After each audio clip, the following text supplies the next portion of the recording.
Bonjour chers amis, nous voici repartis sur les routes après 24 heures de pause, pause assez brève. L'agenda s'enchaîne, il y a énormément de choses à faire actuellement. Bon, j'espère que vous avez apprécié la prestation sur Géopolitique Profonde vendredi soir, sans langue de bois, thermique, comme je vous l'ai promis. Je serai demain soir sur Bayonne, demain après-midi à 16 heures pour les membres actifs sur Bayonne et à 18 heures pour les membres honoraires et les curieux. Le lendemain, je serai à Bordeaux, mercredi. Et enfin, jeudi, je serai sur Toulouse. Entre-temps, je vais visiter vendredi matin une autre exploitation, toujours dans le cadre de la cagnotte de la résistance agricole. Exploitation qui est en passe d'être liquidée cette semaine.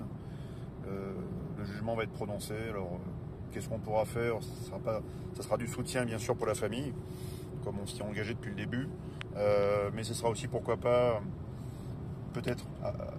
allons voir, je serai sur le terrain, allons voir si quelque chose peut être sauvé, voire réinvesti, pour pourquoi pas rétablir en fait un paysan dans sa ferme. Ça, c'est l'objectif. Parce qu'il n'y a rien de plus tragique en 2024 d'abandonner son outil de travail, d'abandonner son outil, pas son outil de travail, son patrimoine également, parfois qui a été hérité de générations précédentes. C'est tragique. Donc la cagnotte de la résistance agricole continue. Nous avons aidé un premier couple, puis un éleveur, un aviculteur, donc des poulets sur Bordeaux, aux alentours. Puis on a aidé la semaine dernière donc Jean-Baptiste sur le nord. Et alors comment les a-t-on aidés, toutes ces personnes? On les a aidés tout d'abord par de l'injection financière quand il y a besoin, juste au moins pour tenir le mois ou les 2 mois qui suivent, pour qu'ils ne soient pas là, ne plus pouvoir même vivre ou s'acheter de quoi se déplacer ou de quoi manger.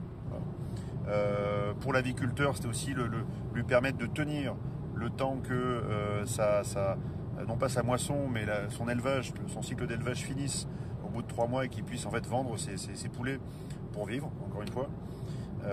Jean-Baptiste est un petit peu différent, je ne vais pas dire qui c'est pour ne pas le mettre en difficulté, mais nous lui avons acheté du lait en quantité. On a créé chez lui un crédit lait à 65 centimes d'euros hors taxe par litre de lait. On lui en a acheté 12 000 litres avec la petite idée de pourquoi pas le mettre en relation avec une fromagerie en déshérence et derrière l'accompagner, l'aider pour qu'il transforme son lait et crée de la marge, parce que c'est la marge, uniquement la marge, qui peut lui permettre en fait de se relancer et de sortir de cette fois-ci non pas de sa liquidation mais de son redressement judiciaire.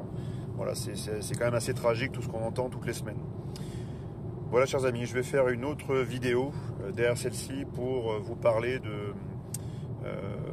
du franc libre, parce que certains m'ont posé des questions et j'avais quand même une révélation à vous faire qui sera brève